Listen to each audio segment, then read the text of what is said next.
The stocks talked about on this podcast are solely those of the guest and host. All investors should be cautious about any and all stock recommendations that you hear on here or anyplace else. And all investors are advised to conduct their own research into stocks before making any purchase decision. In addition to that, investors are advised that past stock performance is no guarantee of future appreciation. And now it is time for it is the Stocks and Bars Stock Market Hip Hop Podcast, the only place where you will find hip hop mixed with finance. And today, what we got going on is the mashup. It is Stocks and Bars Marathon Money Together. I got my squad with me. We get ready to talk some stocks. You're about to get blessed with some gems. Make sure you pull up a seat, get out some notebooks, and write down the stocks you're about to get, because we're about to get busy. Let's go. I got my clique ready to use the money they got from jobs, encouraging, teaching them that it's not so hard. I'm doing this, making investing pop. You law is extra. You tuning in to Stocks and Bars. Yo, it is Stocks and Bars, and this time it's the posse. All right, we got the posse mashup. Got half of the crew with me. It is Stocks and Bars and Marathon Money. And what we plan to do is continue to hit everybody consistently, letting everybody know the team is assembling. All right, we got the 95, 96 Bulls right now. Now for the intro. Yeah, the intro. My guy, y'all know him. Killer Cam recently introduced himself into the land of fatherhood. So he got his championship ring on now for that one. And yo, facts about this guy. When he got married, no lie, he had the championship belt. Had it with me, man. Had it with him. Had the theme music come on. And he came out with the championship belt. This is my guy to the fullest right here, man. Everybody, random fact for Killer Cam. Let's welcome him. Yo, welcome back to Stocks and Bars, man. What's going on? Yo, so we got half the crew with us, man. And hey, but half the crew, we get the full amount of money still, though. Oh, the money's still coming, and that ain't never going to stop. That's what we do. Like I was saying before, man, you make me better. And I appreciate you, brother. We talk about money and we talk about ways to make ourselves better. And friendships need to have that, because you can't be a friend if you're not pointing them to the bag, man. That's how I always look at it. If you know where that money at, and your friend is not telling you where that money is, then that's not your friend. All right. And I want everybody to unfriend people who know where the bag is at, and they never introduced you to the bag. If they did not do that, then you need to cut them off, and your 2023 energy is brand new. That's a new fact for you. Yeah, you start that 2023 energy right now. Don't even wait till January. Yeah, don't 1st. even wait. Yeah, right now. Cut them off today, and don't contact them no more. It's over. Say, hey, you know about the bag? Yeah. All right. You gonna tell me? Oh, okay. So anyway, the bag point. We about to get into this podcast. We're gonna point everybody to the bag. All right. So the market, it's been doing pretty good. All right. For the year right now, we're looking at year to date for the S&P, 17.33% down. That's not bad. That's correction territory. For those who don't know, 20% is pretty much correction. All right. What was the lowest it's been down this month? Is it a quick way to find the percentage of that? It had to have been like 25. Yeah, it definitely was around 25. I think I did a video, and at the time when I did the video, it was like 21, 22 or something like that. Mm-hmm. So yeah, we bouncing off lows, and that's all good. Money's got to come back in. Like you had said in the podcast before, it got too cheap. Yeah, man. And then people I wouldn't even say experienced investors, man. I would just say just investors with common sense. They know when something is cheap. It's just like when your wife or your girl walk into the store and they see something on sale, maybe they didn't kept their eye on it for a couple months. They just waiting on it to come down, and they buy it. Anybody with some common sense can see that stuff is cheap. And I feel like a lot of people, man, they only want to be around for the stock market when everything's hot. But you don't really, you make money when it's hot, but you end up holding too much stuff or buying at a super high price. And then when the market kind of goes down, then it took all your gains away. Yeah. Your little gains that you did make. The time to really be interested in the stock market is times like this year. Yeah, like now. You know, June, July, you know what I'm saying? When everybody was crying out here, you getting, you know, them deals. Even more recently, look at Amazon and Google in the last couple of weeks. You know, they did it right with the split. Yeah. So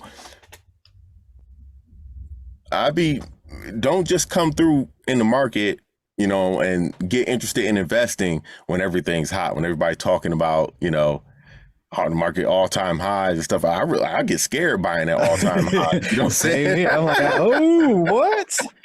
Yo, who buying at all-time highs? Yeah. Unless the market's super hot, you know, it's Steph Curry in, then I can see it. But on a regular basis, yo, I'm like you, like, man, I'm gonna chill out. I'm gonna wait for the discount. Right. Yeah. And that's, you know, everybody, you know, if you think about the COVID run, right? Everybody was an investor back then, you know? Everybody. And then when times got hard, you know, I ain't messing with that no more. I ain't messing with that. Oh, yeah, I lost this. I lost that. It's just like, man, come on, man. You know, and then but you can't build wealth like that. I feel like people think that the stock market is more of a get rich type of thing, which you can get rich, but you need a lot of money for that. I always think about Amazon, right? Before Amazon split, and it was like, what were they, like $2,000 plus? Yeah. I was like, man, you could have, you know, 100 shares of Amazon at $2,000 and you're still not rich.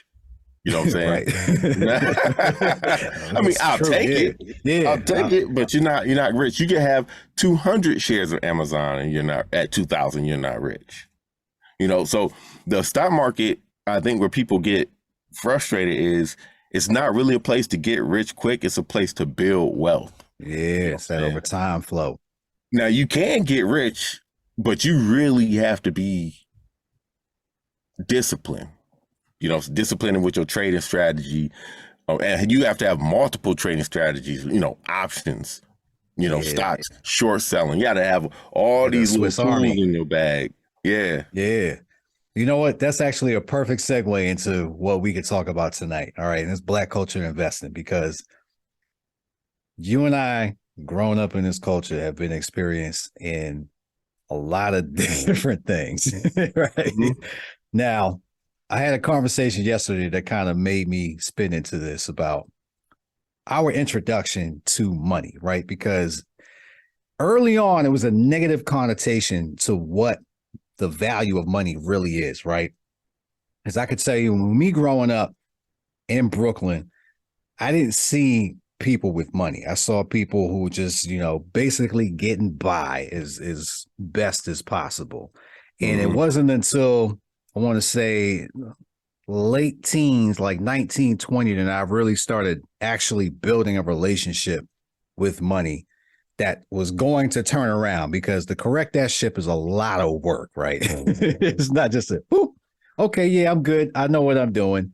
Like, I was infamous for blowing money just like anybody else. And if you're in this case, we got to start digging in deep into ourselves, because this is a mental thing that you have to get over when it comes to finances.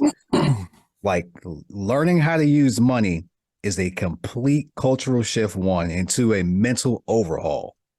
Some people spend money because of how they feel, and they'll buy things because something else is going on wrong, right? You're trying to cover up whatever is happening behind you or during in your life with a purchase. And then you do that, then you're out the money, and then you're still in the same problem, right? So it's just like any other addiction. Like if you got a drug habit, you basically covering up something, right? So when you have bad spending habits, you really need to actually look deeper into your life to figure out, why do I have this? Why do I spend money at Target, or why do I spend money? My thing was Best Buy. Like I used to buy CDs. Like I was buying 3 CDs a week, right? Because I thought it was because I love music. No, it's because I was bored, dog. I had nothing else to do. So I was like, well, back in my super rich days, I just go out and go blow money at Best Buy. Now them kids here, I'm like, yo, I'm gonna need that back. That's gonna actually be what? 50 cents? We're gonna hold on to that one. But yeah, financial traumas, man. These are all things that we need to get out of our systems, man. So I'm curious if there's any financial trauma that you can recall in your early days that you addressed in order to make a change. Man, you know what? And it's gonna sound weird. I never had any financial trauma, but I was gonna make a couple mistakes, and I'll tell you about 2 of them. So when I was 17, I was in a bad car accident, and it was like something. It was. I'll just say it was just real bad. I ain't gonna try to describe it or nothing, but I ended up suing a lady and getting like a large sum of money, right? And so you can't take that money until you're 18. So they held it in like a trust, and then when I'm 18, then I could get it. So the next year I got the money, and then my friends, they didn't know how much money I got, but they knew I was getting something.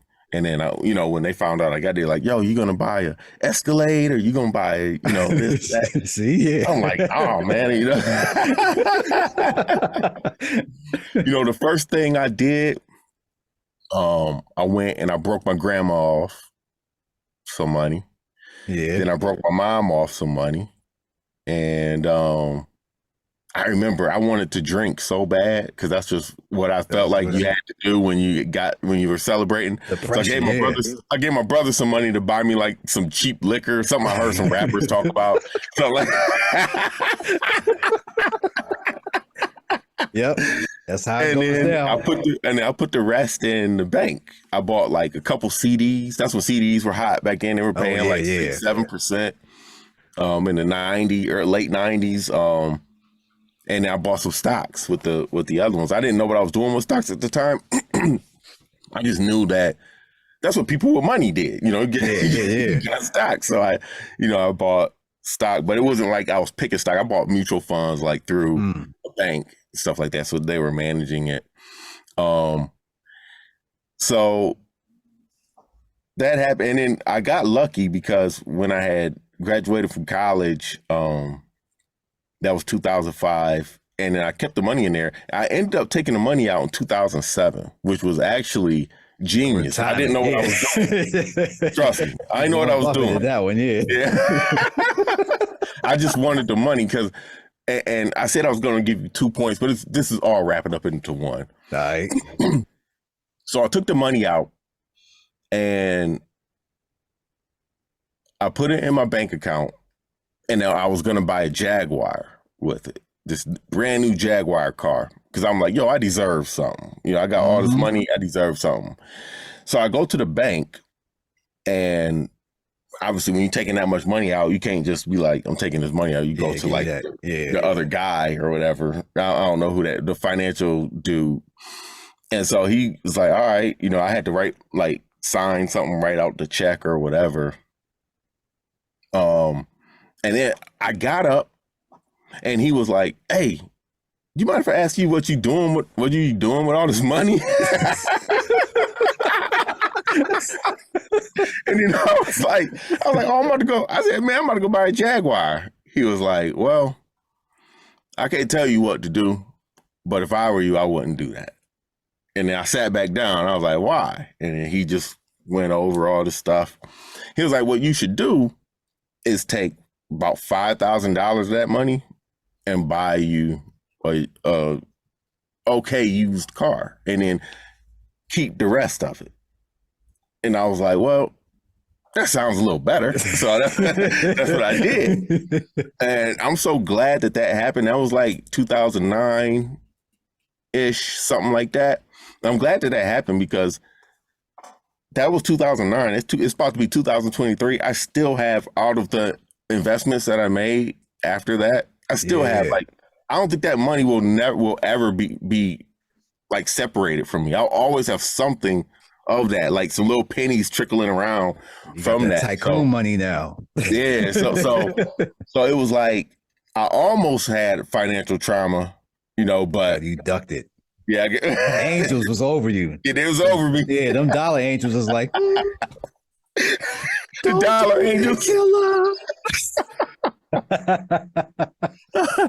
So that's really like the only issue that I had, that I was going to go down the wrong path with money, but then somebody kind of, like you said, the dollar angels, they were there. By. Yeah. Ever since I was little though, man, like my brother, he was all into like the East Coast, not really the underground East Coast rap, but like the Nas's and Tribe Called Quest and stuff like that. And if you really listen to their lyrics, I know like Nas, he didn't talk about investing like all day, but he slipped in little stuff. Yeah, he did. Yep. On Illmatic and stuff like that. And then, that was that's my favorite rap album. And, my brother would always tell me stuff like, don't get credit cards, even though, credit cards actually help you. But yeah, if you get credit cards too young, you can really mess yourself up. So I would always listen to my brother. Yeah, I would always listen to my brother and what he tell me. And he was always listening to that kind of stuff. So he was getting that information. And when I was little, all I wanted to do was be like my brother. So anything he told me, I did, so that's kind of like what happened right there. He was the physical dollar angel over you. Yeah. he took the excerpts from the good rappers about the investment. He was like, investments in stock. Oh, yep. Yeah, killer. Investments in stock. And he digested it for you. Yo, shout out to your brother. That was one of the ones that always stuck with me, that New York state of mind. That was the one that always stuck with me. Yeah, I actually took the bad end of the 90s hip hop, and I was flashy. So I used to get sneakers. I used to get fly, all of that. I had the whole match and everything, hat, shirt, shoes. I was laid out every single time. I just like to stay fly.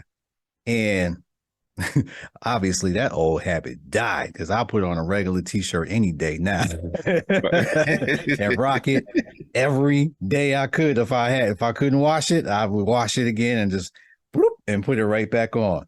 But ever since COVID hit, now you in jammies and t-shirts anyway. So now it's just like the norms. But yeah, man, I spent a lot of money on Air Max.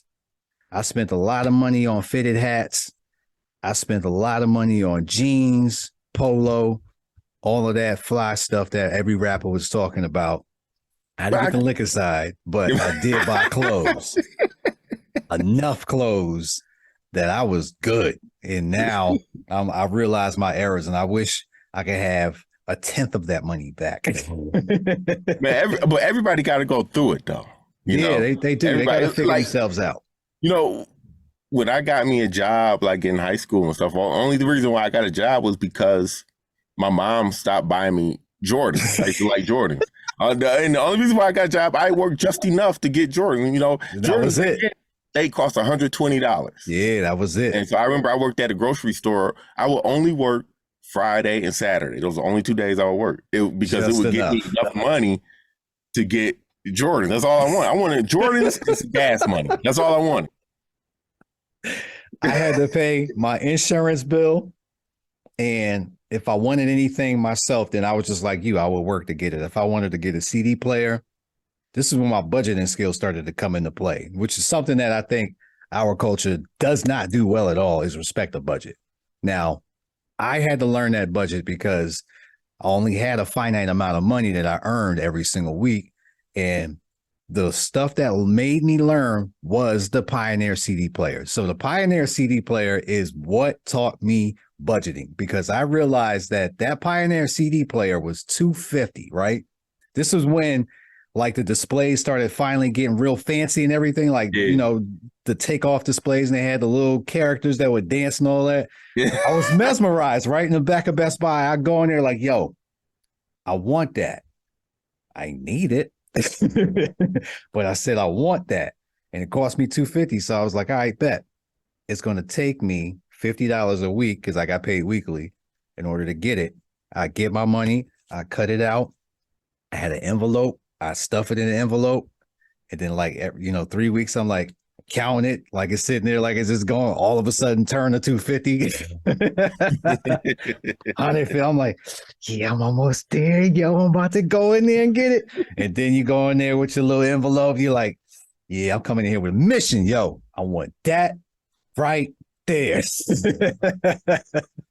That's what taught me my budgeting skills, was trying to get stereo equipment, man. So that's how I learned how to budget. And since then, that's how I manage my money, man. I know what's coming in, what's going out, what's left. And I understand I need to have at least 20% that goes to my investments. I need to be able to stash away some. And then now that I got kids, I got to have this money stashed away for them so they can have something, because I didn't have that. So my primary thing now is making sure that that bucket gets attention, because it's very easy for that bucket to dry up on you if you don't. I'm not going to do it this time. No, stick to it. Throw it in there. If I'm broke, I'm broke. I'm good. I still know I got money, but I need to make sure that they're good. So, man, that was my financial trauma, bro, is shoes. I think that when you first started off, you were talking about, like, you know, our culture, Black people and stuff. Yeah. I think a little bit differently. I think that everyone knows how to budget. Okay. But I think that sometimes that people get caught up in a certain look, you know, maybe for social media, you know, to gain social, we call it social currency, me and Steph. We call it social currency. Yeah. And just kind of irresponsibility, because when it comes to you, when you get to a certain age, you know, okay, I only got, $15 left until whenever, and you go max out your credit card, you know what you're doing, you just, in denial. Yeah, you're ignoring it. So I think one thing that we as Black people kind of need to get better at is taking accountability for our own actions, right? So, because only you could put yourself in a certain situation. The power of yourself. Right. It's real. It's real. I agree with you. I feel like, if you take the student loan forgiveness stuff, right? Like, when I took out a loan for college, I knew how much it was cost. I understood I have to pay this money back. Right. I understood that. So I understand that people like, who don't want their stuff forgiven? But for people to act like, I didn't know, it was going to be like this. I didn't know, that I was going to have to borrow $75,000 and then I was going to have to pay it back plus interest. I didn't know. Like, you knew. It just didn't work out the way that you thought it was going to work out. That's all. Yeah. Now, there's always two sides to a coin, right? And when it comes to that argument, I was very cognizant of what I was doing. I was just like you. I'm totally in phase. I knew what a loan was. I knew that me taking this, when I signed this paperwork, I agree to pay it back over whatever time frame that document stated. That's a fact. The problem that comes into it is the predatory stuff. When corporations or whatever start to target people who know they will have difficulty paying it back, that's where the loan forgiveness stuff, I think, comes into play. It's not going to help me. I don't need it. You know what I'm saying? Because I already know, I got to pay it. That's what I decided to do back then. But I was in a better state to know that, okay, financially, I need to make these type of decisions moving forward to make sure that I pay this back. The problem that I have is when they go into like the whole thing with the whole housing market crash, like when they started giving people who had no business at all being in houses 0% down. That's a problem because as soon as they get in there and the interest rate changes on them, or they run into a problem, their house broke. They didn't have any money in the beginning. They didn't even take on the house. Like, you got to have skin in the game is how I look at it.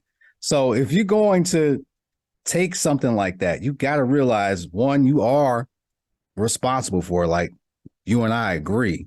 But at the same time, the other side of the coin is, yo, you should not be offering products to people who have no business taking that product. You know what I mean? I can't go and say, yo, to this guy on the corner, yo, who has nothing, do you want this Mercedes?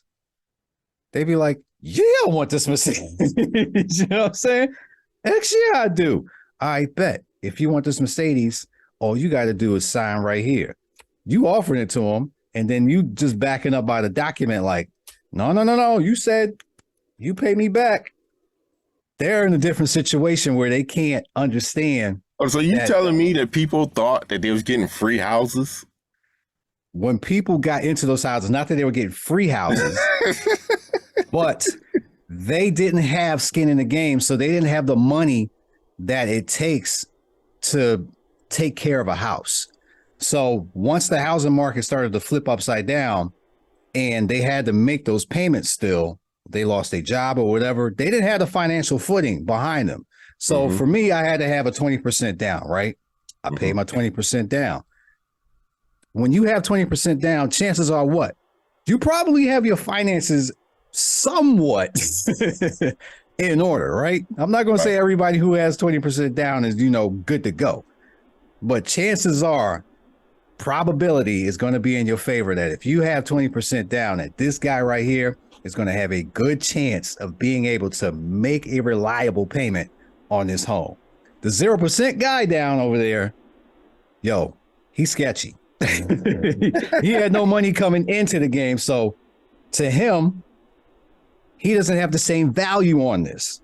You know what I'm saying? Yeah, so right. It's easier for him to be like, oh, no, I ain't got it. Or something else can come up very easily for him. The 20% guy's like, yo, I better make sure I got my money before they take my house. Right. The 0% guy is like, they ain't gonna take it from they gave it to me for 0%. He doesn't have the same respect. Yeah, but the people that you say are over here with no skin in the game, right? Let's say they want to get a house and then nobody's going to give them a loan. Then they'll say that people's discriminating against them. So then so somebody got to give them a loan. I guess my thing is that everybody knows what they're doing, right? I mean, if you grown, you know what you're doing. And something like that. You would hope. Like I said, the 20% guy, you would hope that they got everything but probability is in their favor. It's all probability games. I just want to flip it back to like budgeting and stuff like that before I forget this point. Go ahead. Like, you said at the beginning of the podcast that, I have a kid. That is true. You're not lying about that. So one thing that this is going to be my first tax year that I get a child credit, right? Okay. I don't know what the child credit is. I just know it's like $1,000 or $2,000 or something like that. But the deal that me and my wife made was that the child credit money is our son's money. He's going to have his own separate account. Every year that we get a child credit for him is going into that account. That's not, so if we get, let's say the child credit is $2,000. Like I said, I don't know what it is. I never got it. But let's say it's $2,000. We get $3,000 back for our taxes. Well, we put the $2,000 up for him and we only got $1,000 back for our taxes. Okay. And so that's how we plan to do that. And that's another way to budget, especially for your children, because if you think about it, that money really isn't yours. You know, you got that money because you had a kid. So it's really your kid's money. So whenever I see people out, you know, it's income tax time, they got like 5 kids or whatever, and they go buy a used car or they bought the biggest flat screen TV anybody could ever make, you know, I just be sitting thinking to myself like, man, y'all could have easily did something better with that money. Yeah, you could have just put even if you just put the money up in their account, and then by the time they graduate from high school, you know, I don't know how much that money would be. It would be like 50,000, something like that, you know? Who knows? Yeah, man. As I got better with money, like the very beginning of it, my stage, I was judgy, right? I was judgy on how people use their money because I would see people make decisions with their money that I personally wouldn't make, right? Like I wouldn't go to the store and buy cigarettes. I wouldn't go to the store and buy beer. I'm not doing this stuff, right? But on the other side, I was buying shoes. So who was I to talk? I'm still doing the same thing they doing, just on a different vice. So now when I look at it, I'm like, you know what? If you want your Starbucks, okay, cool. But don't complain when it's time to pay rent. You know what I'm saying? That's all. That's all I got to say to you. That's where I leave it at. And I try to stay out of stuff like that now because I'm not throwing rocks in a glass house anymore. Each their own. I don't know, man. Like I really don't care what people do with their money until it affects me. Until it affects you. As far as like taxes going up, you got to pay for these other programs. You got to do this. You know, you messing up the housing value in my neighborhood. You know what I'm saying? Then I'm like, hey, I'm on. Yeah. Then I'm like, hey, I'm in your business. Yeah. We got to have a conversation. Y'all in my pocket. You know, I got my taxes going up. Y'all screwing up the neighborhood. You know. Now I'm in your now I care about what you spend your money on. Yeah. You know, as long as it ain't affecting me, it's good. I got a cat right now. We're going to switch it up after this, but I got a cat right now in my neighborhood. Right. If I can, I'm going to send you his address so you can Google it and see, you know, the aerial of it. This dude has been working on this house for like 20 plus years. No lie. I moved here. The house was raggedy looking. I asked everybody in the neighborhood, yo, how long that house been? Like, yo, it's been like that forever. My mother-in-law actually was looking in this neighborhood in like the early 2000s and said that house was like that back then. Still like this. I'm like, yo, every time I pass by that house, I get back to my judgment zone. And I'm like, they be in there watching TV. And I'm like, dog, you in there watching TV? You need to be outside right now putting the siding up. I want to knock on the door personally and be like, listen, you have no time to be sitting down on that couch right now. You need to be outside right now improving this value. Hey, I thought you was about to say you need to be outside cutting the grass. He said putting siding up. I kid you not. He got a tarp on the side. Yo, there's no lie. It's a clear tarp on the side. It don't even look like there's a wall behind it. It's just a straight up clear tarp. I'm like, yo, how are you chilling in there? I don't even understand how you comfortable inside of that house right now, knowing what it looked like outside. You should be inside like, yo, I need to make sure I have a plan for tomorrow for how I'm going to put this wall up. Like, no. He just in there, just click, click, ha, ha, ha, ha, ha. Like, Can you see somebody that huffed and puffed and blew half your house down, dog? Like, do you not care? All right, that's my rant. So, yo, now let's go ahead and get to these stocks right now. I got a gang of stocks right now. Y'all about to get a whole bunch of gems right now. So now that the market is starting to make some type of motion to the upside, we have a good chance for it to make a good signal for continuation to the upside. I'm keeping a close eye on it because you know me, I'll be bearish, but I'll go where the money goes. So if the money is telling me that we going higher, then let's cut that off. That switch is off. We're back on the bull side. So now that we're looking pretty good, I'm going to bring up a couple stocks that are close to 52-week lows that are pretty decent, high volume, very well-known names. So y'all might want to get your pencils and pads or whatever. Yo, do y'all still use that? I'm still old school, right? Yeah, I was about to say, man. I don't think people use a pencil and pad. Well, I guess whatever. You are. Yeah. Whatever you do in order to record something, go ahead and write this down. All right. So me and Kill about to go down to this. Right. First one, Cisco, ticker CSCO. All right. CSCO. Let's go ahead and break down Cisco. We know what this one is. This is a stock that is technologically involved in pretty much everything. So when we talk about Cisco, we talking about routers, we talking about all sorts of networking devices. Pull up the chart. Let's talk about Cisco. Let's go. Man, I think that the thing is people need to understand when we bring up some of these stocks, most of them are going to be in downtrends. Right. That's what 52-week low mean. If right. Anybody don't understand that. Now, we have 52-week lows.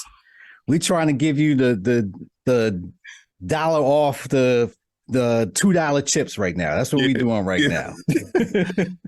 Cisco, it's never been one that I really wanted to get into because it just didn't move how I wanted it to move. But slow money makes money though. Yes. So I think that it's close here. I like to look at the moving averages, the 20-day, the 50-day, 200-day. It cleared the 50 and the 20. It's sitting right at the 200 right now. If it could, kind of make a strong move above that, I think that that's probably a good play. It looks like it already filled a gap here up to about 49, or it's about to fill this gap up to about 49-ish. So after it gets past the 200-day moving average, I really don't know where the next resistance support, wherever. Yeah, I don't know where the next move is. I guess you could say right here at about 55, but that's not too far away from 47. That's why I don't really like messing with the Cisco's and the, I forgot some of these other ones. Before you called Pfizer, I didn't really like messing with Pfizer. Pfizer only messed around in like that $30, $35 range, maybe 40. Put me in the Hall of Fame. But yeah, that's why I kind of don't mess with the stuff like Cisco, because it don't move how I want it to move. But like I said, you can make some money right there. I like Cisco, so I'm gonna give you the technical breakdown of it. All right, 40 is around the support. It's currently at 47.79 as we talk about it, and that's the way I like to break things down is from the floor where it's at right now to where it's at. So you basically have an $8 floor for it to fall. So understand that if you were interested in it and it was something that you wanted to buy and you're buying it close to here around 48, that it could potentially fall lower to hit 40. So you got $8 that you might want to think about before you jump into that. Now, on top of that, Cisco does have a dividend. I did the quick calculations. It's about a 3% yield right now, 3.2 currently, as the market continues to move higher. So if you got it at 40, then obviously your dividend yield goes higher.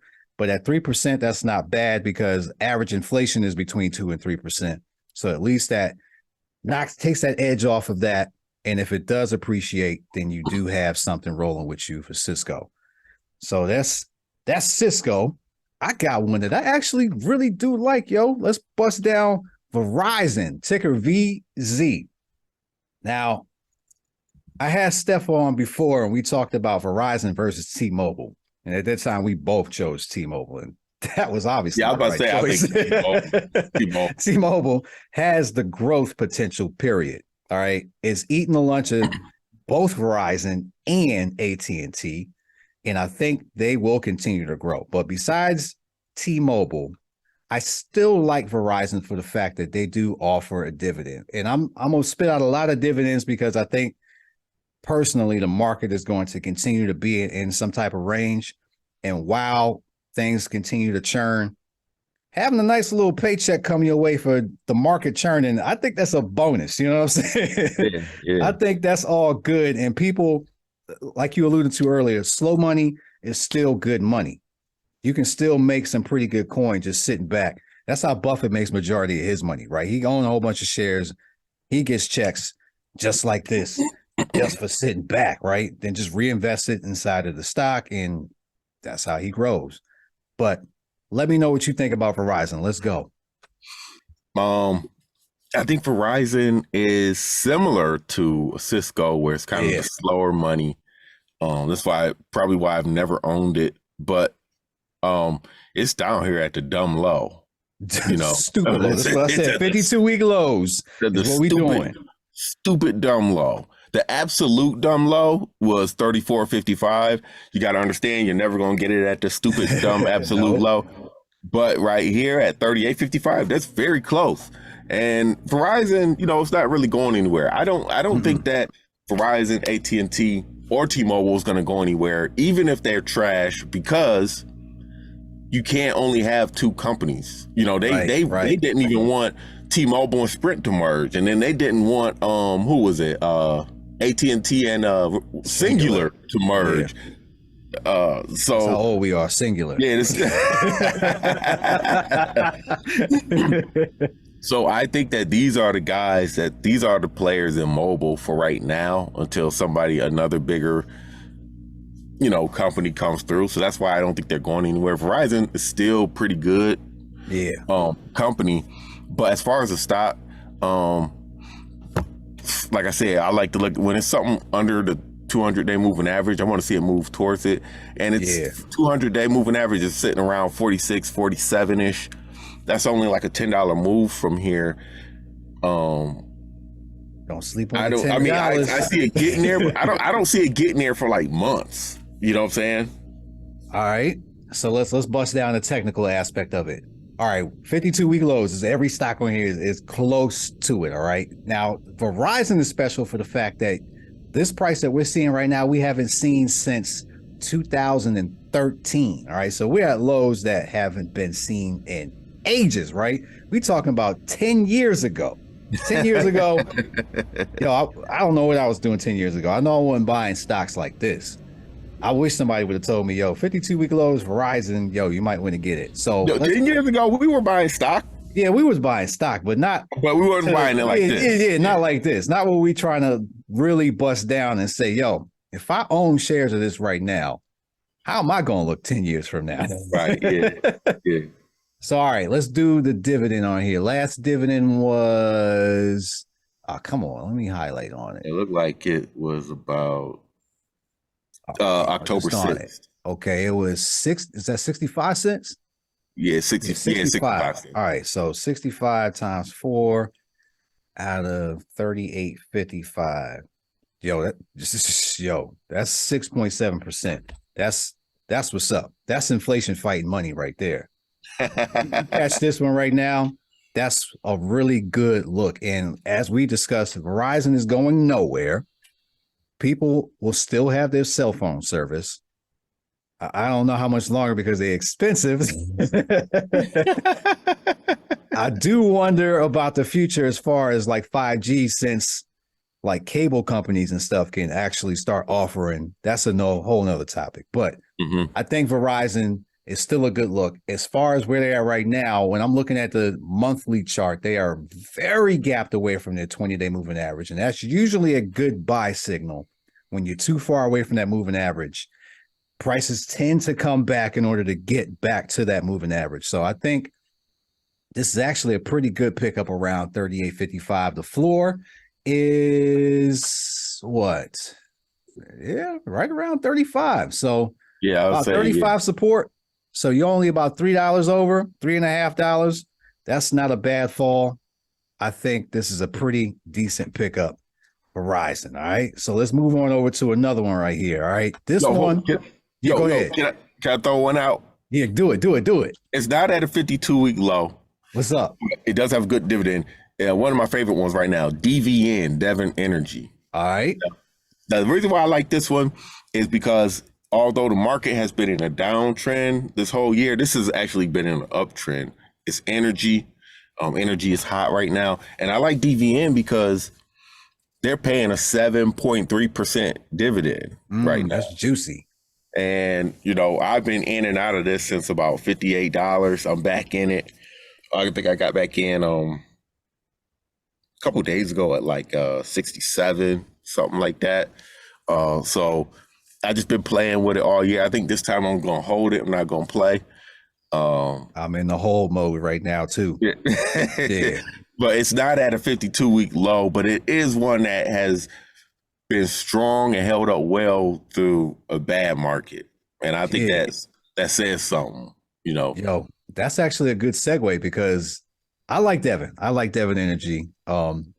Looking at it chart wise, we're pretty close to the highs, but like you talked about, that trend has been very strong. So if energy can continue to be hot right now, the resistance is around 80. If we get a close above 80, that thing can keep going. So keep an eye on Devon. I'm about to say keep an eye on it, man. A good buying spot would be the low 60s. You know, that would be like your perfect buying spot. You get a bad day coming up in this trading week, bad 2 days, you might want to keep your eye on Devon. All right. I got a next hot one for you. That's actually pretty close to what you're talking about. It's not at a 52-week low, so I lied about all of them being 52-week lows. But this one has a very solid trend, and if we are going to go into a recession, I think this is something that people should own. All right. So let me pull up what we got here. MDLZ, Mondelez. All right. We're going to pull this one up. This is a food stock. All right. And hold on. What do they own? I forget. They own like candies and stuff. Yeah. I forget which one that I really they love. Just bought somebody big within the last like 2 years. I forgot who they bought. Let me see. Or merged with it, so. So we got Cadbury. All right. That's something that everybody might recognize. You definitely recognize Halls, Honey Made Graham Crackers. What else we got here? They got some stuff. Oh, hold on. They own Oreo? I didn't know they own Oreo. Okay. Philadelphia cream cheese, Perfect Snacks. That's just a few things that they got in their portfolio. Triscuit. They got a whole bunch in there, and everybody eats this stuff, right? So you might as well get paid for everybody eating this stuff. Yeah. They also have a solid dividend. Let's pull this one up too as I do the calculations on here. Chart looks really good. And last dividend was 38.5 cents. That's 38.5. And that's out of 64.99. So that's a 2.3 and 2.4-ish dividend. I mean, again, are you working for it? You know what I'm saying? If anybody would just drop by your mailbox and was like, ching, ching, would you be like, hey, this ain't enough? No. You'd be like, thank you. So, yeah, get this money. All right. Go ahead, Killer. Go ahead. Speak up on it. What you got? Man, I just think that you said the chart looks good. I don't think it looks bad, but I think it looks flat for 52 week for the year. Okay, for the year, yeah. I'm looking at the 20-year monthly. Okay. I know I'll be looking at the year because we got different time frames of how we like to look at the stocks. So just to make that clear for everybody, I'm looking at a daily 1 year chart, extra looking at more data, which is like 20 year. So just for the year, you know, it's flat. And it's I like actually to pretty good considering that the market has been down by almost 20%. Right. Yeah.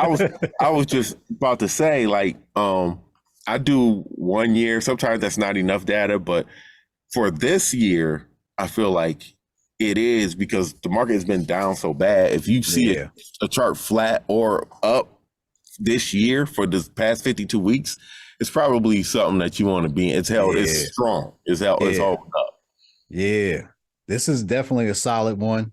As far as the technicals go, let me zoom in one more time on here. All right, so right now record high is 69.47, and we're at 64.99. So we're pretty close to that record high. We just talked about how scared we are at buying at 52-week highs.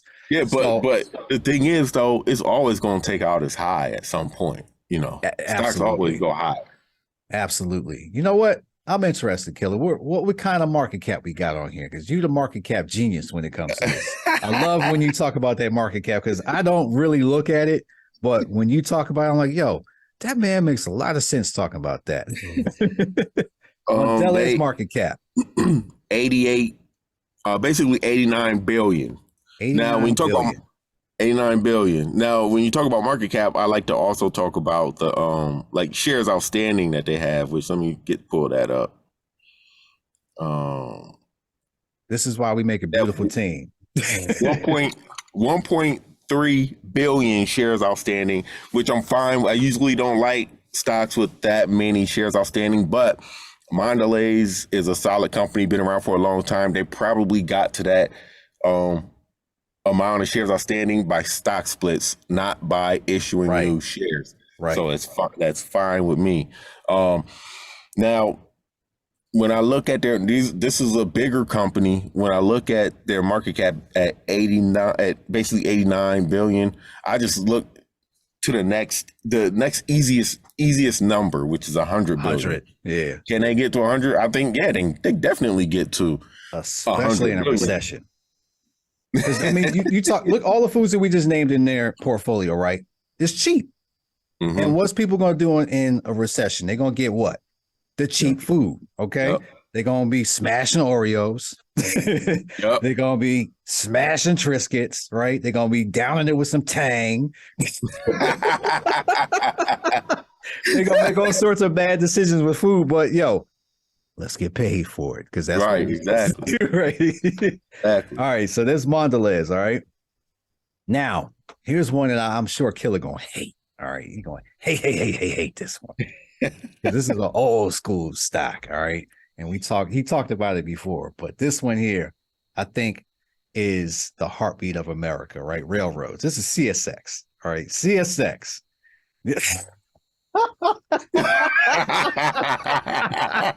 I knew it. I know you didn't bring us some railroads. You serious? Now, check it out now, okay? As much as you hate railroads, all right? Do you cross train tracks? Okay, you still cross them, all right? Boom. Do you see trains on those train tracks? Do you see them guards stopping? So raggedy. Them raggedy trains got money in them. They got money in them. The trains need an e-check. See, I knew he was going to hate it. But yo, look at the chart right now. This is the heartbeat, all right? Businesses run off of transportation, and the cheapest way of transportation is bulk. The cheapest bulk transportation that you're going to get is railroads, period. Okay. Freight is going to be something that people are going to continue to watch, especially in a recession, because every dollar matters, right? So they're going to start to shift away from the tumultuous the trucking industry, because that is still out of control. So railroads is something that I think they're going to use more, will continue to be stable, and you don't need that much manpower to move so much product. So I think CSX is something that could be on anybody's radar. Now, I'm ready for what you got to say, Mike.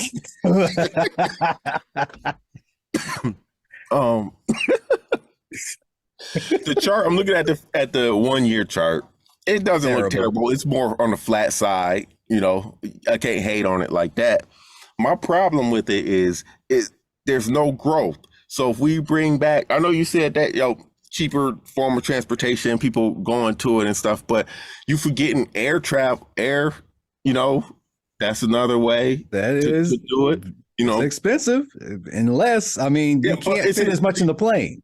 It's expensive, but people want their stuff faster. They do. So that's why I feel like air travel is pretty good. Also by ship. A lot of the stuff is coming from overseas. They ain't got no train tracks over the, ocean, How they get it from the coast, Killer? How they get it from the coast? They ain't flying it from the coast. They put it on that rail. My real issue with the railroads is the market cap, 65 billion, shares outstanding 2 billion, and they probably didn't.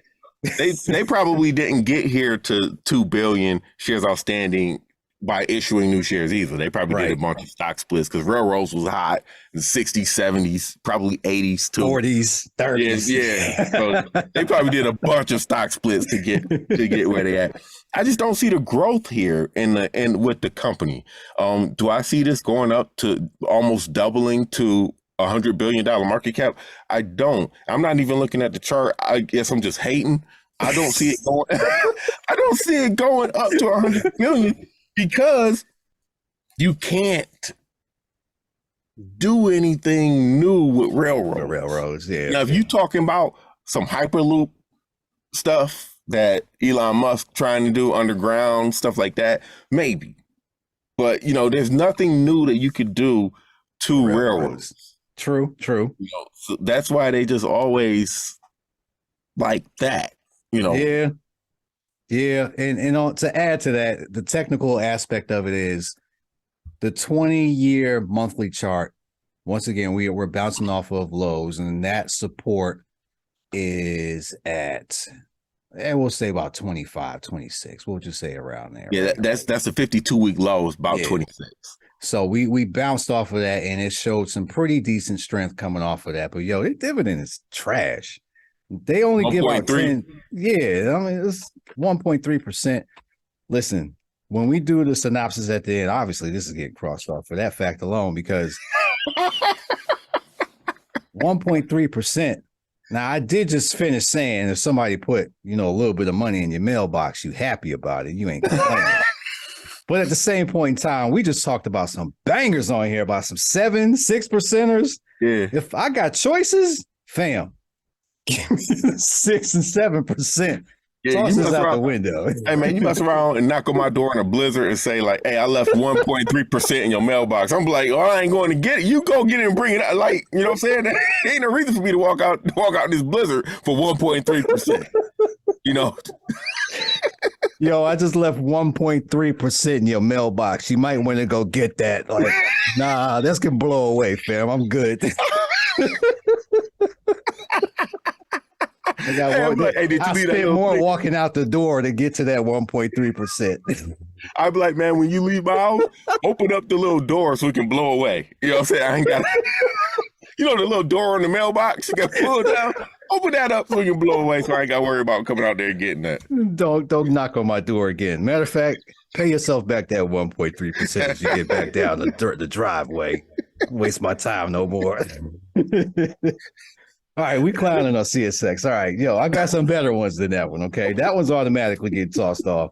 I'm going old school right now, and remember when people used to do that? I still do it, all right? He's off the list. Next one we got on here, we're going to go back to energy, all right? I like this one, okay? This is Dominion, all right? Ticker symbol is D. Last close price was $59.16. We are at extreme lows right now. We haven't seen this type of low since, good God. Let me zoom in here. That might be 2013 as well. Let me see if I can get it right. Anytime you see stuff like this, man, at lows that it hasn't been at, like in a long time, you might, this is 2014. Last time I was around this price. It's been range bound for eons. It finally broke down below its most recent support. So, Dominion, what you think about that one? I mean, I like it. The dividend 4.5%.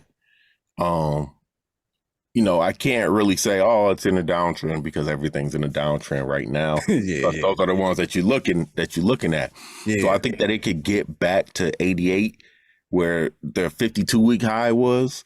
I think that it can. Energy, like I said, man, energy is hot right now. Yeah, and the thing that I don't feel like people are taking into account, and I don't know if they would have any exposure to this or not, but with the push for electric cars, things like that, in the future, and I'm talking about the super future, something like 20 years, the grid's going to have to be upgraded. You can't have everybody with these electric cars powering at the same time. Then you're also powering houses and stuff like that. Right. So these energy companies, they're going to play a part in that. And I think that there's room for growth in energy. That's why I like Devon. That's why I like Dominion. I used to own Dominion, but I got rid of it. I don't have it anymore. But I do think this is solid for that reason, the push for electric cars. The future. All right. Right. Yeah. So the technical side of things is, again, we're at not record lows, but we are at lows that we haven't seen in almost 10 years. And on top of that, when you look at the 20-year monthly chart, We are at the 200-day moving average, and we talked about the 200-day before, how critical that is. Usually in an uptrend, that 200-day is the big dog, right? When you are in an uptrend, when something gets down there and touches it, it's usually going to bounce. The last time that this stock hit the 200-day moving average was that was 2010. All right, we hit it, and it made a massive run. Well, everything made a massive run in 2010. I can't say that, but it did make that bounce off of there, and it started to move higher. So now that we're near that same trigger, can we continue to move higher? I think we at least bounce. I don't know if we move higher, and I say only that because the chart shows that it was range bound for like maybe 8 years, all right? Mm-hmm. Just sitting back and forth between like 70 to 90. But the dividend, once again, is killing 1.7%, right? You can throw that in my mailbox right now. I'll be like, all right, let me go get my hat. I'll be right outside. So yeah, I like this one for the fact that the dividend is pretty decent. It has a pretty good chance of being able to continue to climb as demand for the new energy wave continues to grow too. So that's Dominion. All right. Let's track on to what we got next here. All right. This one right here is something that I'm actually going to put into my daughter's portfolio because they like their toys. And this is Mattel. All right. So Mattel right now is at 1701 was the most recent close price. And they are not too far from their, I don't want to say 52-week low. Yeah, this is their 52-week low. I'm looking at the longer term chart. But 1701 is their low, and the lowest it's been is 1651. That's what I'm seeing. So that's not too far from there, only 50 cents off. So what you think about Mattel? I like Mattel. I remember wanting to get into it like that 2012 area. I think it was somewhere around the same. No, it was something like, I don't have it up in front of me, but I think it was something like $10, something like that. And then, they really started to go heavy on the games and the apps and stuff like that. And it ended up climbing up to like 30 something. Now they down here. Let me check the market cap and stuff. $6 billion market cap. That's pretty cheap. Small. Yeah, that's pretty small. Mattel, I can't really say like, yo, Mattel ain't going nowhere. You think of all the classic toys that they have, like Barbie, stuff like that. That's the one that just comes to mind. You would automatically be like, all right, Barbie probably ain't going nowhere. Barbie's going nowhere. Just because they're not going anywhere like Mattel doesn't mean that they can't get bought. That's a fact. You know what I'm saying? That's a fact. Somebody with big fish money out there might want to add that into their little thing. Right. Because for $6 billion, that's pretty cheap to get all of their assets. Plus they heavy in the games now, into the apps, making money from that. So I think I kind of like this. Dividend. I like it. Yeah. Now I don't show that they hold a dividend anymore. I was about to say I don't see. Well, no. It says the dividend they paying 15 cents a quarter, so they're paying 60 cent a year. I don't know what that comes out to be percentage wise. It doesn't tell me on here.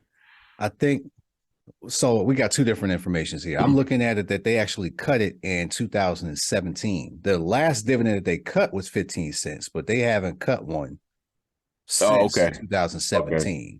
So they don't have. We can just say they don't have one. Yeah, they don't got one anymore. But that doesn't mean if they start balling that they're going to make a decision that can bring it back. Remember, market giveth, market taketh away. So do board of directors.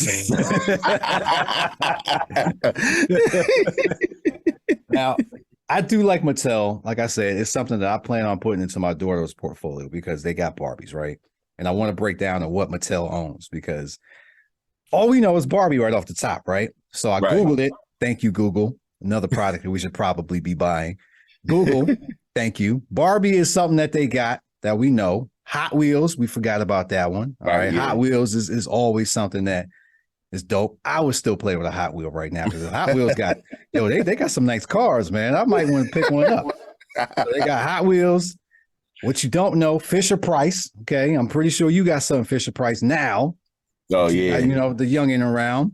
Definitely. All right, what I didn't know they own, American Girl, and that's the higher end Barbie, basically. Right. All right, Uno, they own that too. So they got a couple of things that, like to Killer's point, that they got cheap enough. Somebody might say, "Yo, the end of the year, you better use this money, or we're gonna tax you." Apple. It's out by Mattel. Yeah. Okay. Well, shoot. What's cheap enough? Here, Mattel. I'll buy you out for $10 billion right now. Yep. That's all it takes. Yeah. Yep. That's all it takes. You say where I sign at. But if I were somebody, I started off at like, because you don't buy them when you do a buyout. You don't buy them at the exact price they're worth. Price. Yeah. I'd be like, yo, I got $8 billion. Premium. Yeah. I got $8 billion. If they want to negotiate, in my head, I'm like $10 billion. That's the number. We can do that. Maybe they negotiate it to 9 or something. And I save $1 billion. But that's how I would do it if I was a company. But definitely, I see Mattel as a buyout target. I like Mattel, and if you hear Mattel getting bought out, you know where you heard it first. Stop playing. Yep. Hey, ain't nobody talking about that. So no. Give us our the props sole when that source right now on the whole entire internet in the world talking about Mattel being purchased by some big fish. All right. Now, Medtronic is my next one. MDT, and I got one more after this. Now, Medtronic is at 81.30. They are at. They're close to their 52-week lows. They got beat down really bad. Their high is 135.89. So coming off of their high, that's like $50 off of their high right now. This isn't a bad price, yo. They recently hit this in early 2021 is when they were at this price before, ran up, and then now they're checking themselves back out around this $81 area. So what you think?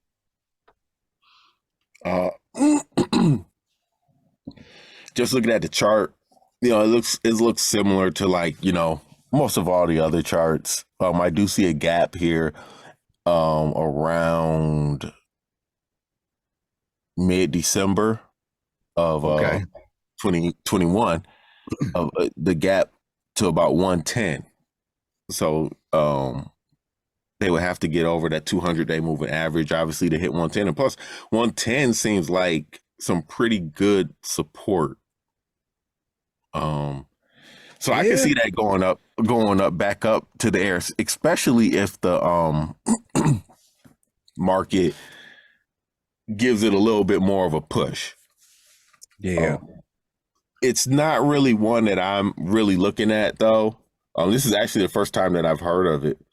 3.3% dividend.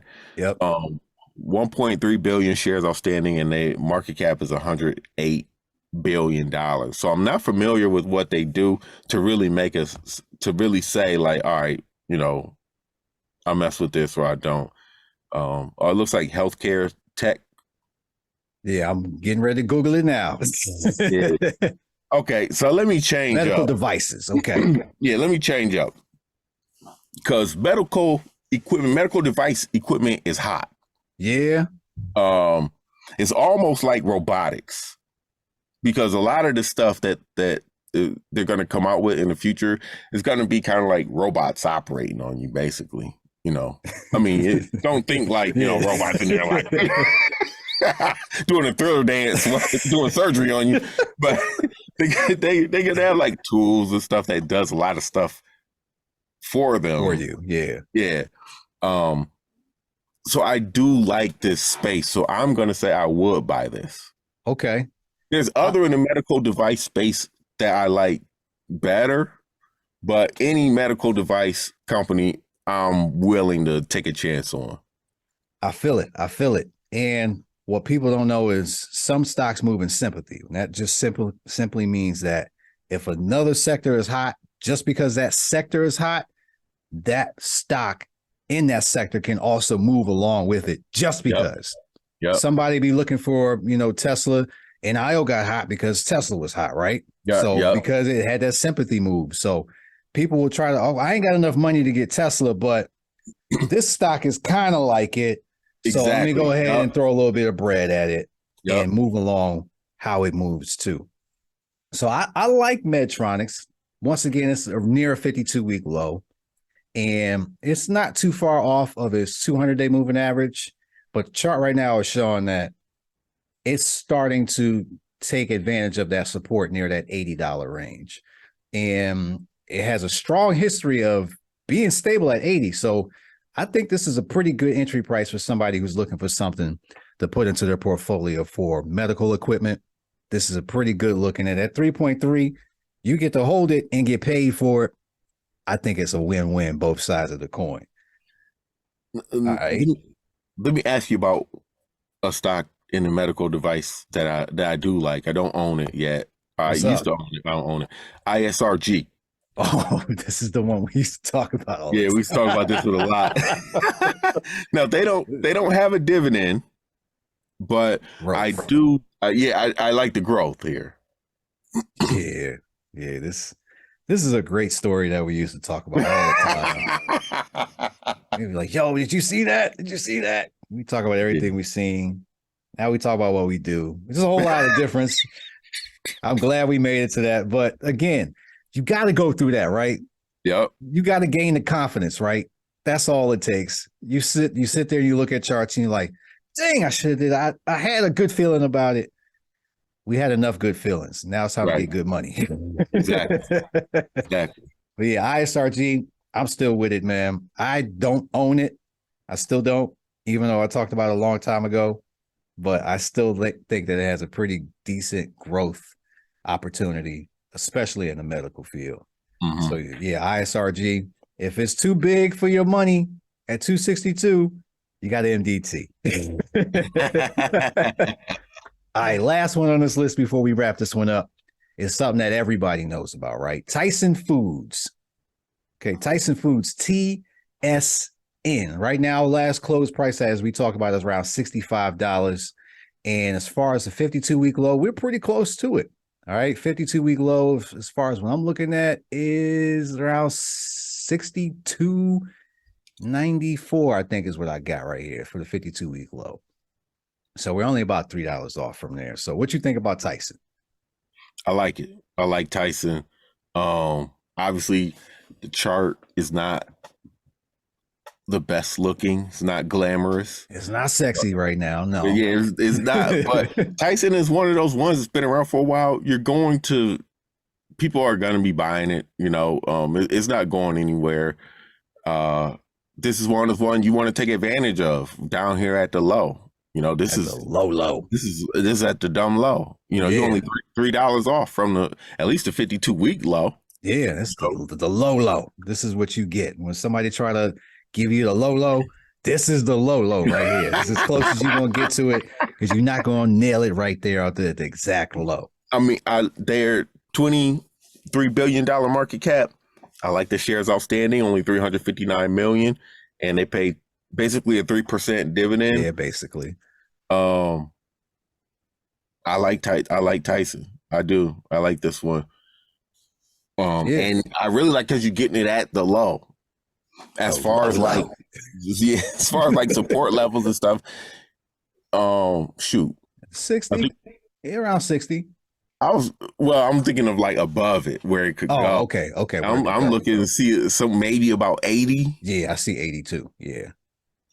80 as well, not 82, but 80 as well. Yeah, 80, right. 80. Yeah. So I mess with Tyson.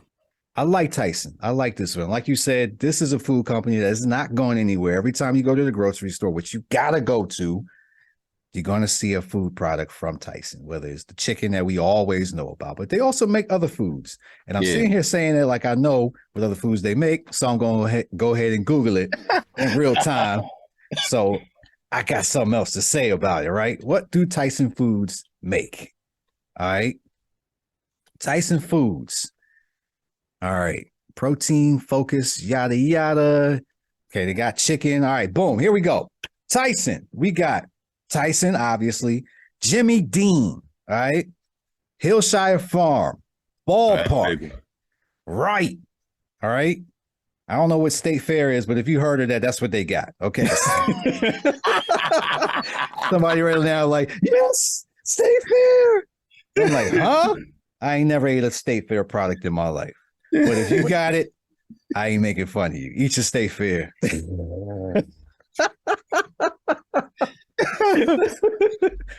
Those are a few of the products that we know that Tyson owns, courtesy of Google. So I like Tyson. Now, let's go ahead and wrap this one up. We got 1, 2, 3, 4, 5, 6, 7. We got to pick the one stock that we're going to get out of this. So we got Cisco, Verizon, Mondelez, Dominion, Mattel, Medtronics, and Tyson. We have limited funds, and we unfortunately have to pick one stock. What stock you going with? I'm going with Dominion. Dominion? All right. Why are you going with Dominion? Well, that's the hot sector right now. And it's at the 52-week low is 57.95. It's at 59.16 right now. The low. I'm willing to take my chances on that and ride it up to first. I'll see. I'm not even gonna mess around with the 20-day because it's not enough. I'm going straight up to the 200-day. That's where all the action seems like it's at anyway. It's from 59 to 78. I think that's all right. And I think it can get there fast. It's not like, I think that Devon can go from 59 to 7. I mean, Dominion can go from 59 to 78 at almost triple the speed that somebody like Verizon can go from 59 to 78. Okay. I like that one. Obviously, we like all of them. We had to pick one. All right. So now, it's funny you said Verizon.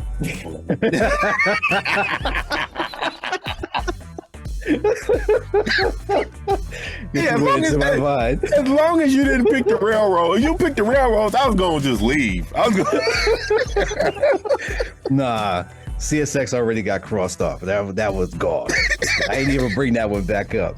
But if I gotta pick money out of what I need to do in order to buy and make my portfolio right now, I'm going with Verizon. I'm going with Verizon for two reasons. One, strong dividend right now. And two, they are also at the very low lows. No, actually, three things. All right, because they are a strong player in the cell phone market. Everybody is going to need a cell phone. As your kids grow up, my kids grow, they're still going to need cell phones. They need them earlier. It's actually going to be something that is going to be a requirement, I believe. If it isn't now, I don't know why. Yeah. But I think that they're going to be giving kids cell phones at basically kindergarten, if you ask me. By the time my kids have kids, kindergartners are going to be having phones on a regular basis. They already got laptops, right? I mean, they're introduced to this technology. They know how to use it. So it's only fair that a phone designed for them is going to come out. It's going to have all sorts of parental stuff on. I mean, we've seen stuff like this for older folks. So it's coming for the kids. So I think Verizon, if they do jump in front of something like that, where they put a program together specifically for kids and make a plan and all that, that's going to be something popular. And if y'all do that, cut the check. So, yo, I had a blast with you, my brother. As always, I appreciate you spending time. We kicked a lot of knowledge. If y'all didn't get something out of this, man, I don't know what else I got to do for you. We gave you at least 7 different stocks that are at pretty 52-week lows right now, besides one, which is in a strong trend. But Killer also kicked out 2 or 3 stocks. So we gave you like 10. All right, you got a portfolio, a strong one right now. Yeah, and if you know, at least y'all had to get a good laugh out. You know, at least. There's some bangers on here, some strong stocks on here, man. Just pay attention to the market, man. Don't be one of those people that kind of just pay attention to the market when it's hot, man. Just pay attention all the time. You ain't got to sit at your TV all day watching CNBC and Bloomberg, but just keep your finger on it. You know? Yeah, you got to have some exposure to it with regularity. You know, there's some people out there, you know, who tuck it away and all that. That's cool. I'm not hating on that. But if you really want to get into this, you got to put some time in. Like anything else, you're going to get good at it, you got to put time in it, man. Yep. There's no getting around it. So speaking of putting time in, we put it in. All right. We got to wrap up. It's getting late. Everybody trying to get ready to wrap their night up, and we on the same page. All right. So I appreciate you spending time one more time with me, man. Much love to you, and we'll catch you next time. So thank you. And if y'all need anything, matter of fact, go ahead. You say where you at, man. Where you at? Marathon Money Plus, you do all the whole spiel. You can find me anywhere at Camboni11, CAMBONI 11 on Instagram, StockTwist, Twitter, Snapchat. Also download that Trader Champ app and Marathon Money. Make sure y'all check out the Marathon Money podcast and visit marathonmoneyplus.com. Absolutely. And don't forget where I'm at. That's at Wincrease Team. That's on any social media platform. And I'm working hard on plugging myself a little bit because, you know, I'm terrible at it. So YouTube, make sure you go hit up the YouTube channel every single week. I'll bust down what's going on in the market, and I give it to you in very simple terms. Stocks and hip hop. Now you can go there and you can just hit up Stocks and Hip Hop. I'll pop up and you'll see me doing my thing there. All right. So we'll catch you next time. Peace. Peace. Shout out Mob D, Alchemist. That's what a real mob do.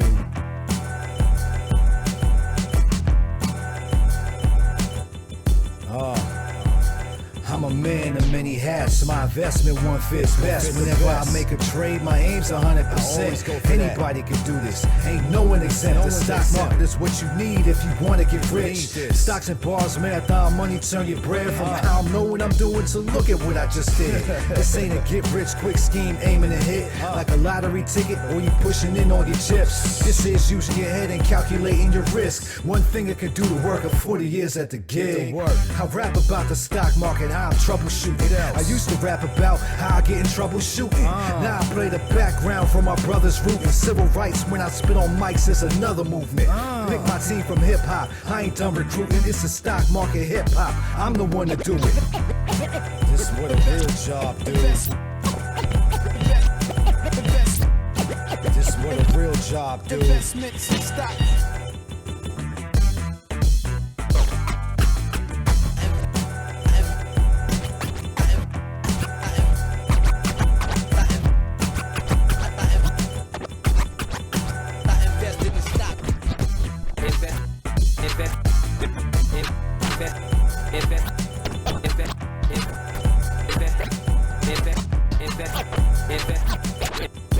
Invest that money smart and make it last.